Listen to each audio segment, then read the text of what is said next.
¿Qué tal? ¿Cómo están? En las últimas horas se ha venido comentando intensamente en redes sociales una sentencia que dictó un juez de distrito en materia penal en el estado de Veracruz.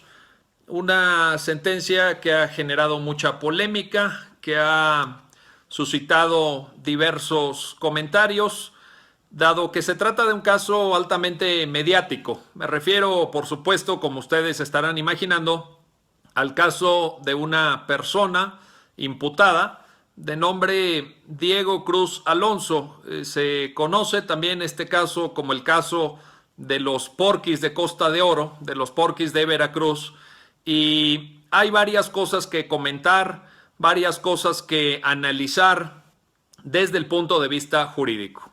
Vamos por partes.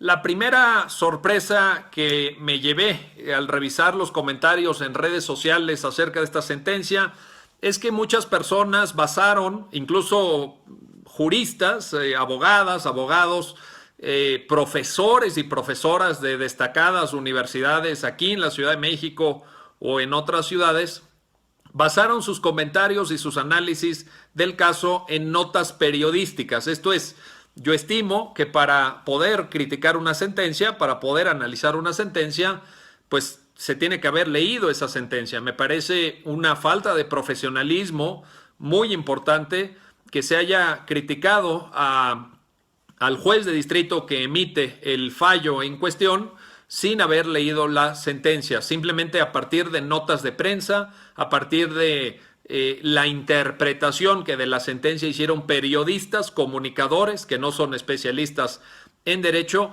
y esto es algo muy llamativo, desde mi punto de vista también, por supuesto, muy criticable. En segundo lugar, hay que aclarar que esta sentencia en modo alguno, y repito, en modo alguno, significa impunidad en el caso de la persona víctima presuntamente del delito de pederastia agravada. Ese es el tipo penal por el cual la Fiscalía del Estado de Veracruz hizo su consignación y ejerció la acción penal en contra de 3 individuos. No significa impunidad. ¿Por qué razón? Porque la sentencia es una sentencia que recae a la promoción de un amparo indirecto, y frente a la resolución del juez de distrito cabe interponer, y entiendo que ya se interpuso por parte de la propia Fiscalía de Veracruz, el recurso de revisión. Así que, en definitiva, será un tribunal colegiado de circuito el que decidirá si esta persona quejosa, Diego Cruz Alonso, debe o no de seguir en prisión. La sentencia por sí misma, en el momento en que se dicta, no genera que Diego Cruz Alonso sea puesto en libertad. Ahora, después de estos dos comentarios iniciales respecto a la falta de rigor y profesionalismo consistente en el hecho de que profesores, juristas, que se dicen sabedores del derecho se hayan pronunciado sobre una sentencia sin leerla, lo cual me parece gravísimo. Y dos, que hayan habido tantos y tantos comentarios hablando de la impunidad que implica esta sentencia cuando es todo lo contrario en términos estrictamente jurídicos. Vamos un poquito al contenido de la propia sentencia. El artículo 182 del Código Penal de Veracruz, cuando refiere el delito de pederastia, señala una serie de circunstancias concurrentes que se deben acreditar a efectos de que se verifique el ilícito previsto por la ley. Señalaría 3 que vale la pena destacar. En primer lugar, el artículo 182 del Código Penal de Veracruz dice que para que haya pederastia se requiere un abuso sexual sobre un menor. El sujeto pasivo del delito debe ser de un menor. En segundo lugar, que este abuso sexual agravie a la integridad moral del sujeto pasivo. Y en tercer lugar, que se realice aprovechando la ignorancia, la indefensión o la extrema necesidad económica o alimentaria del propio sujeto pasivo. Pues bien, el juez de distrito en cuestión, el autor de la sentencia, de este conjunto de elementos que se desprenden de un tipo penal complejo, como ustedes pueden revisar si leen el artículo 182, Toma dos circunstancias concretas y con ello va construyendo su razonamiento jurídico. La primera de ellas es que exista un abuso sexual a un menor y la segunda, la que toma el juez, esa fue la decisión del juez, así construyó su argumento, es la circunstancia de la indefensión. Respecto de ambos extremos, en la página 13 de la sentencia, si ustedes la leen, ya la subí hace rato a mi perfil de Facebook, a mi timeline de Twitter, ya está circulando por ahí, alguien preguntaba. Dice el juez, repito, en la página 13 de la sentencia, que no se acredita la acción material correspondiente al tipo penal ya señalado. Esto es, no se acredita el cuerpo del delito, que es una de las exigencias que para dictar un auto de formal prisión exige precisamente el artículo 178 del Código de Procedimientos Penales de Veracruz. El juez refiere que las pruebas tomadas en consideración por el juzgado del fuero común que conoce de la causa principal en este caso son dos las pruebas importantes, la declaración de la imputada y el peritaje psicológico.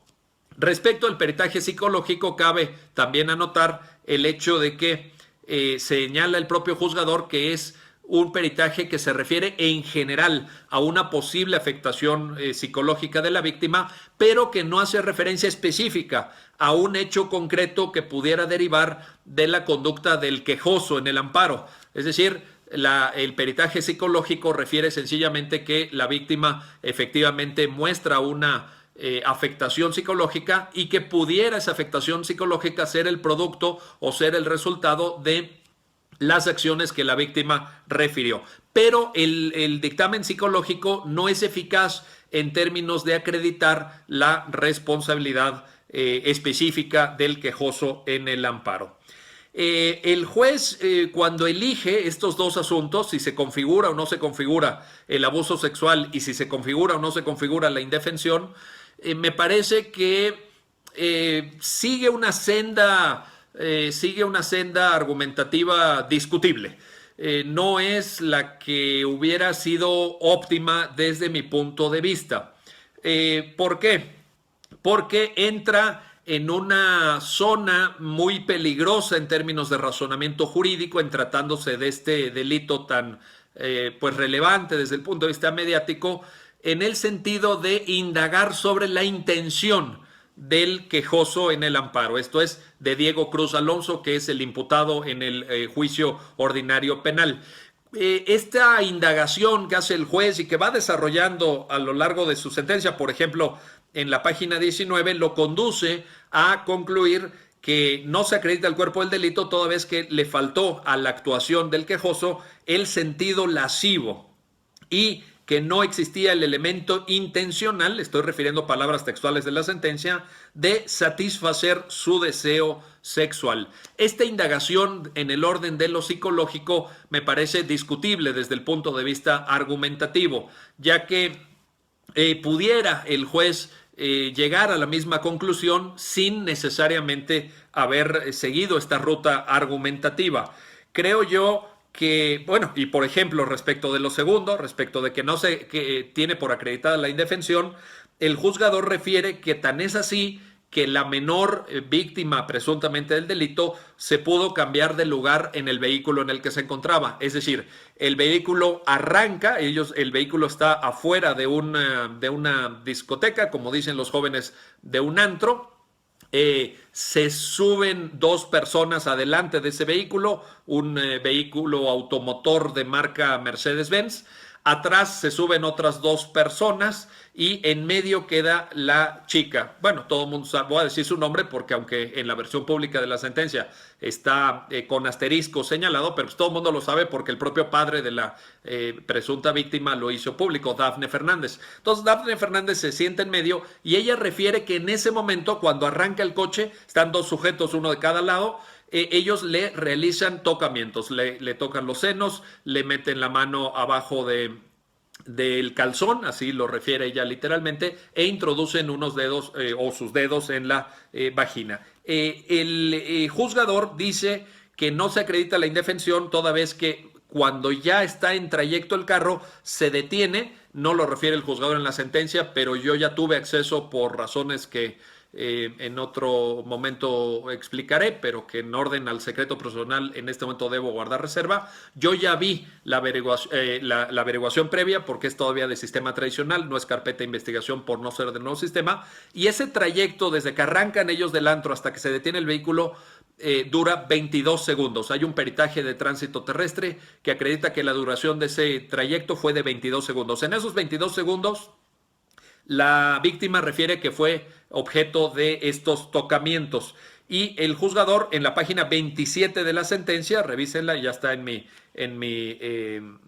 perfil de Facebook por si quieren encontrar el texto completo, refiere que no se acredita tal indefensión porque ella se pudo cambiar de lugar. Esto es, el vehículo se detiene, se bajan las personas que veían en el vehículo o algunos de ellos, ella se baja, platica unos segundos con estas personas y se vuelve a subir al vehículo, pero ahora se sienta en el asiento delantero, en el asiento del copiloto, en vez de sentarse atrás como era originalmente su postura. Dice también la sentencia, las páginas 29 y 30, que varios testigos no señalan directamente al quejoso, a Diego Cruz Alonso, no lo señalan, y en ese sentido no hay una imputación directa de los testigos que pudieran configurar la llamada prueba circunstancial. En este sentido también el juez es cuidadoso en esto, y no solamente, sino que refiere en la página 31 de la sentencia que los testigos incluso se contradicen en sus dichos. Los testigos tienen versiones diferentes respecto de lo sucedido.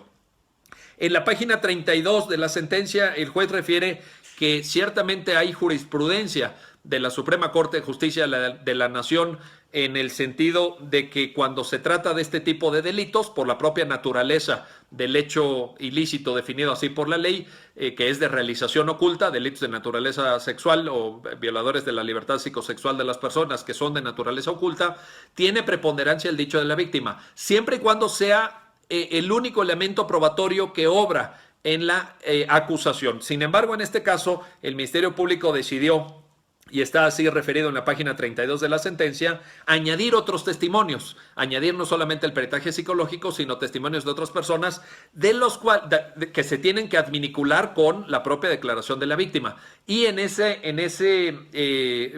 elenco de testimonios, el juez los va refiriendo uno por uno, en ninguno de ellos se señala se imputa directamente la comisión de la conducta señalada por la ley como delito en el tipo penal de pederastia respecto del quejoso. De tal suerte, pues, que la conclusión del juzgador es que hay insuficiencia probatoria. No hay pruebas de cargo suficientes para efecto de haber dictado el auto de formal prisión.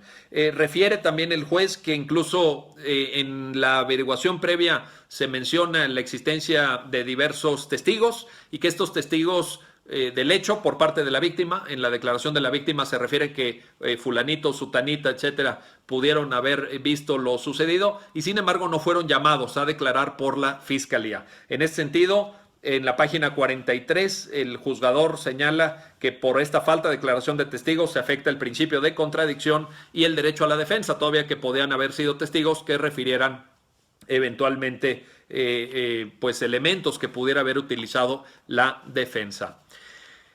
¿Cuál creo que puede ser la conclusión? Agradeciendo por supuesto sus muchísimos comentarios, los voy a leer en un momento más.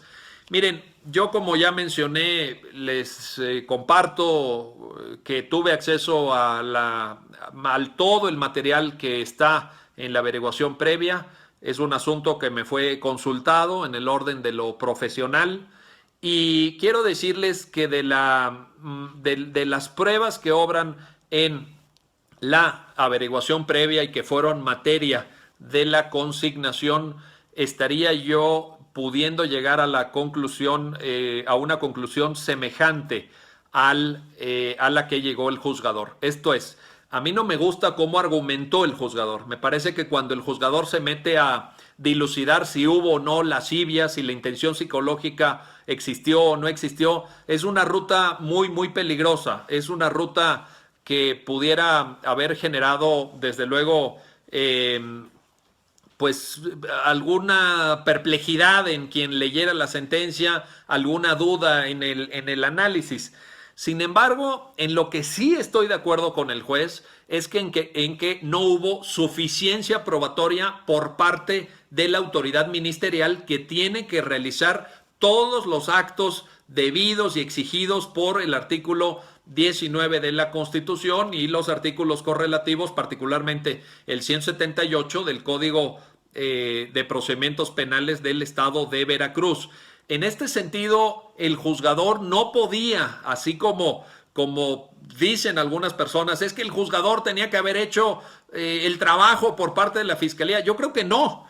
Yo creo que el juzgador no puede. Se trata de un proceso regido bajo la lógica acusatoria. Esto es, hay un órgano del Estado que acusa, que formula una acusación, y un órgano del Estado que revisa los términos de esa acusación, que se llama un juzgador, y más un juzgador de amparo.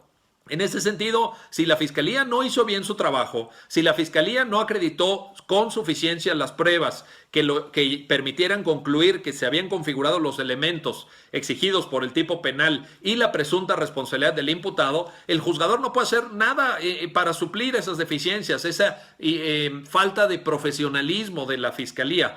En ese sentido, creo que se tiene que ser muy, muy cuidadoso. Yo defiendo siempre, que no les quepa ninguna duda, y siempre me verán del lado de la presunción de inocencia. No importa de quién se trate, no importa el delito de que se trate, no importa la conducta que se impute, toda persona tiene derecho a ser presumida inocente.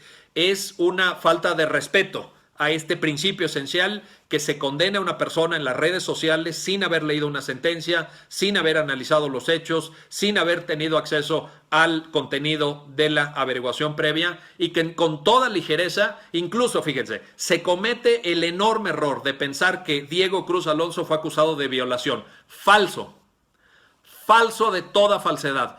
En la consignación que hace la Fiscalía de Veracruz, el delito por el cual se consigna es el delito de pederastia agravada, no de violación. Así que ni siquiera en eso tuvieron cuidado algunos de las personas que están comentando esta sentencia de ver por cuál fue el delito por el que se consignó. ¿Qué pasó ese día? ¿Qué pasó en el Mercedes-Benz negro, propiedad de uno de los 3 imputados? Le había regalado el padre un día antes ese Mercedes-Benz. ¿Qué pasó en la casa de esa misma persona a la que fueron y la víctima refiere que la introdujeron en un baño y ahí tuvieron relaciones sexuales? No lo sé, no sé qué pasó. No hay ningún elemento que permita de manera fehaciente, de manera directa, sustentar la responsabilidad de los imputados. Y en todo caso, eso será materia y será objeto del trabajo que haga el juez de la causa, el juez ordinario en materia penal en el fuero común del Estado de Veracruz. Ya cuando salga la sentencia definitiva respecto de este procedimiento o de los otros que se están siguiendo contra los 2 coimputados, pues habremos de comentar eso. Pero ciertamente el trabajo que consta realizado por la Fiscalía no acredita suficiencia probatoria. Yo en esto estoy con la misma conclusión que el juzgador. El juzgador no pudo haber suplido esta deficiencia probatoria. La técnica de amparo no alcanza para ello, y en ese sentido creo que tenemos que ser mucho más respetuosos de la tarea del Poder Judicial Federal. Sé que hay personas enojadas, sé que hay personas que dicen que esto es la culminación de la impunidad con la que se vive en México, que es una violación a los derechos de las mujeres, pero creo yo, y que tienen mucha razón, estoy totalmente de acuerdo en el sentido de que en México se violan los derechos humanos de las mujeres, estoy completamente de acuerdo. Yo he dado no 1 ni 2, cientos y cientos de cursos sobre violencia de género. He estado siempre en el lado de la defensa de las personas y grupos sociales discriminados, he estado siempre del lado de los derechos de las mujeres, y sin embargo tengo que defender también la presunción de inocencia y tengo que defender también el debido proceso legal. No se puede encarcelar a una persona cuando no hay pruebas que acrediten fehacientemente los requisitos exigidos por la Constitución y por el Código de Procedimientos Penales de Veracruz en este artículo 178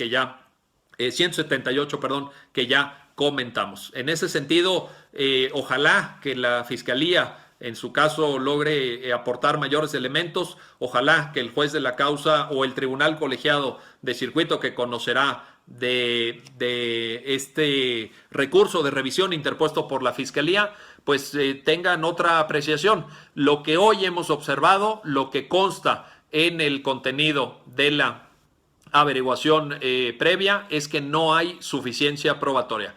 Para quien comentaba, están llegando muchísimos comentarios, se los agradezco, se los aprecio, gracias por su tiempo, gracias por su atención.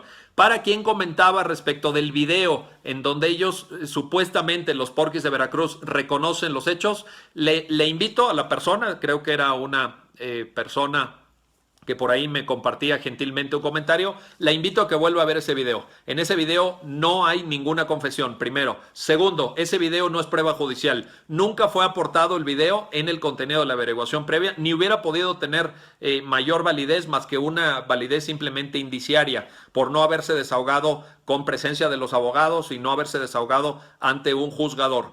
Yo sé, me consta, que en México hay muchas personas que se les dificulta aceptar las reglas del debido proceso legal, pero la mayor parte de nosotros como abogados estamos del lado del debido proceso legal. Tenemos que defender la presunción de inocencia siempre, la presunción de inocencia en todos los casos, sin importar la simpatía o antipatía que nos pueda generar un imputado.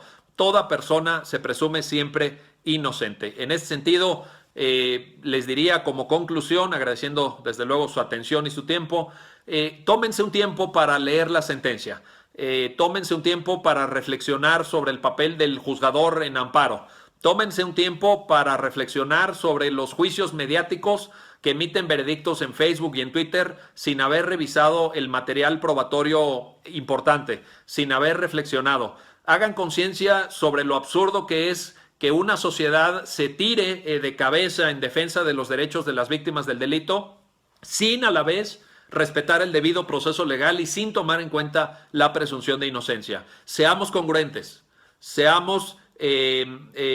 apeguémonos al Estado de Derecho. En este sentido, creo que la exhibición al juzgador, creo que los insultos a un juzgador federal, a un funcionario federal de quien no tenemos ningún elemento para suponer que está haciendo mal su trabajo, aquellos señalamientos que dicen que seguramente hubo corrupción por el poco tiempo que se tardó el juzgador en dictar sentencia. Caramba, pues ¿quién los entiende? ¿Quién los entiende? ¿Cuántas veces no nos quejamos de que la justicia en México llega muy despacio, llega muy lento? Y ahora que un juzgador hace bien su trabajo y en el curso de 6 semanas dicta una sentencia de amparo, ojo, indirecto, contra auto de formal prisión, ahora nos parece sospechoso que sí se imparta en tiempo la justicia. Bueno, entonces, ¿quién los entiende? Si se tardan mucho, porque se tardan mucho. Si van muy rápido, porque agarraron lana.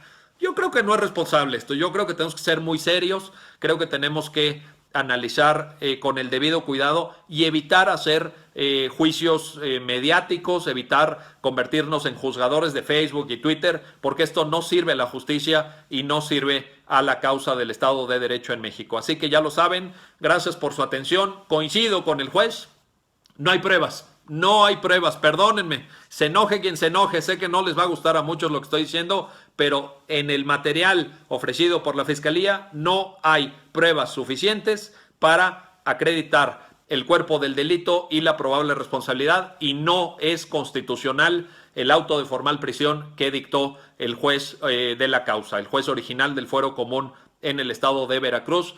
Tiene toda la razón el juez de distrito, hizo una buena conclusión. No estoy de acuerdo, ya lo dije y lo voy a señalar otra vez para efectos de que no tengan ninguna duda, en la argumentación que usó. No estoy de acuerdo en que el juez haya utilizado esta ruta de intentar demostrar que no se acreditó el elemento lascivo, dice literalmente la intención de satisfacer su deseo sexual. Eso me parece inapropiado en la sentencia. En eso no estoy de acuerdo y sin embargo sí estoy de acuerdo en la conclusión. Así que ya lo saben, seguimos en contacto, seguimos en comunicación. No hay impunidad, tampoco se vayan con la finta. Esta persona, Diego Cruz Alonso, sigue privado de su libertad hasta que el Tribunal Colegiado de Circuito resuelva en definitiva el asunto del recurso de revisión. Así que vamos a seguir discutiendo sobre este tema porque vienen nuevas noticias, vendrán nuevas informaciones sobre el caso de Dafne Fernández y estas 3 personas acusadas del delito de pederastia agravada en el estado de Veracruz. No acusados de violación, no se confundan tampoco en eso. Acusados de pederastia agravada. 1 no está disponible para la justicia, está en calidad de prófugo.